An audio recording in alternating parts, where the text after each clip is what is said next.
हे फक्त एक पान खा. कसल्याही प्रकारची तुमची नस दबलेली असेल, रक्ताच्या गुठळ्या बनत असतील किंवा पॅरालिसिसचा तुम्हाला अटॅक आलेला असेल, माउथ कॅन्सरची समस्या असेल किंवा तोंडाचा कॅन्सर होऊ नये असं वाटत असेल, तर वर्षभरामधून फक्त 5 दिवस हा उपाय करा. तुमची नस ब्लॉक झालेली मोकळी होईल, रक्त तुमचं घट असेल तर ते पातळ होईल, रक्ताच्या गुठळ्या बनत असतील आणि त्यामुळे नसा बंद पडत असतील तर ती समस्या सुद्धा तुमची पूर्णपणे निघून जाईल. पॅरालिसिसची समस्या सुद्धा निघून जाईल.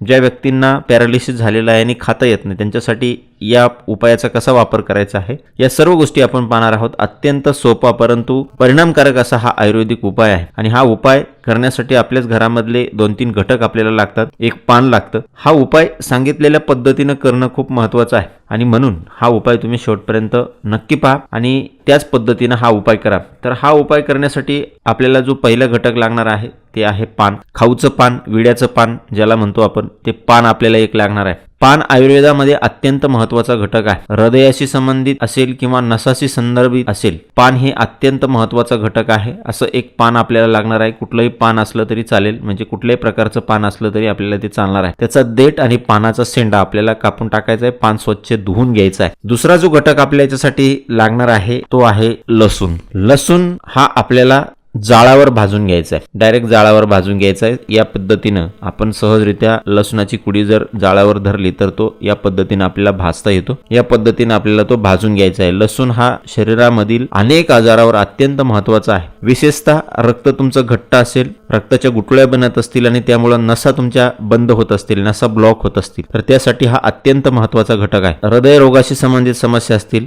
बायपास झालेला असेल, अँजिओप्लास्टी झालेली असेल किंवा हृदयरोग तुम्हाला असेल किंवा तुमच्या फॅमिलीमध्ये कोणाला असेल आणि तुम्हाला होऊ नये असं वाटत असेल तर तुम्ही हा उपाय अवश्य करा. तर असा हा लसूण हृदयातले ब्लॉकेज सुद्धा काढतो, नसामधलं ब्लॉकेज काढतो, रक्त पातळ करतो. असं लसूण आपल्याला जाळावर भाजून घ्यायचं आहे. काळे पडेपर्यंत त्याला भाजून घ्यायचं आहे आणि मग वरचा भाग काढून टाकून अशा ज्या लसूण पाकळ्या आहेत 2 ते या पानावर आपल्याला घ्यायचे आहेत. पुढचा जो घटक आपल्या याच्यासाठी लागणार आहे ते आहे आलं किंवा अद्रक ज्याला म्हणतो आपण. आलं आपल्याला थोडंसं घ्यायचं आहे. आलं सुद्धा विविध प्रकारच्या समस्यासाठी अत्यंत महत्त्वाचा घटक आहे. आलं हे पाचक आहे. त्याचबरोबर आलं हे शरीरामधला वात, कफ, पित्त दोष जो असतो तो व्यवस्थित करण्यासाठी अत्यंत महत्त्वाचं आहे. त्याचबरोबर नसाशी संदर्भित ज्या समस्या असतात त्यासाठी सुद्धा आलं अत्यंत महत्त्वाचं आहे. असा आल्याचा एक छोटासा तुकडा आपल्याला घ्यायचा आहे. यामध्ये पुढचा जो घटक आपल्याला टाकायचा आहे ते आहे मध. हनी किंवा मध ज्याला आपण म्हणतो ते आपल्याला त्याच्यामध्ये 1 चमचाभर टाकायचा आहे. मध हा सर्व प्रकारच्या वनस्पतीपासून बनवलेला असतो मधमाशाने. त्यामुळं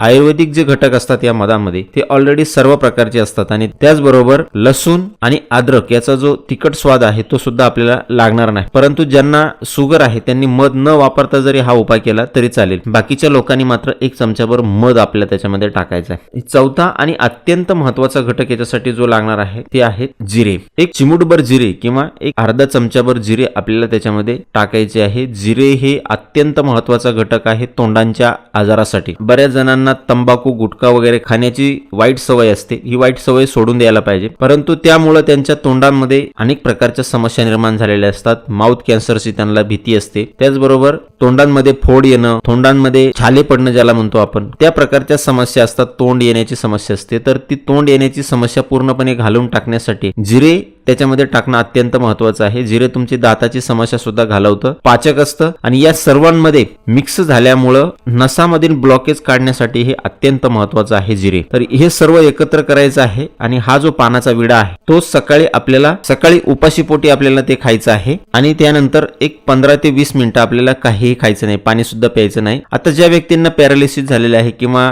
त्यांना हे पान चावून खाणं शक्य नाही अशा व्यक्तींसाठी काय करायचं आहे तर हे पान आणि हे जे सर्व घटक आहे ते एकत्र कुटून घ्यायचे आहेत. जिऱ्यासह एकत्र कुटून घ्यायचे आहेत आणि त्याचा जो रस निघेल तो रस आपल्याला काढून घ्यायचा आहे. 1 चमचा 1.5 चमचा काय निघेल तो आपल्याला रस काढून घ्यायचा आहे. त्या रसामध्ये 1 चमचाभर मध आपल्याला मिक्स करायचं आहे आणि ते आपल्याला त्या व्यक्तीला चाटायला द्यायचं आहे. एक 5 ते 7 दिवस आपल्याला हा उपाय करायचा आहे. नसांमधलं ब्लॉकेज, रक्तांमधल्या गुठळ्या त्यांनी पूर्णपणे निघून जातील. रक्त तुमचं एकदम पातळ होईल आणि हृदय विकाराचा धोका तुम्हाला आयुष्यात कधीही राहणार नाही. हृदय विकाराची समस्या सुद्धा तुमची पूर्णपणे निघून जाईल. नसांमधलं ब्लॉकेज तुमच्या निघून जाईल. पॅरालिसिस तुमचा दुरुस्त होऊन जाईल. त्याचबरोबर तोंडांशी संबंधित ज्या समस्या असतील त्या सुद्धा यानं पूर्णपणे निघून जातील. तर करायला अत्यंत सोपा उपाय आहे. तुम्ही अवश्य करा. तुम्हाला फरक पडला तर इतरांना सुद्धा हा उपाय अवश्य शेअर करा. धन्यवाद.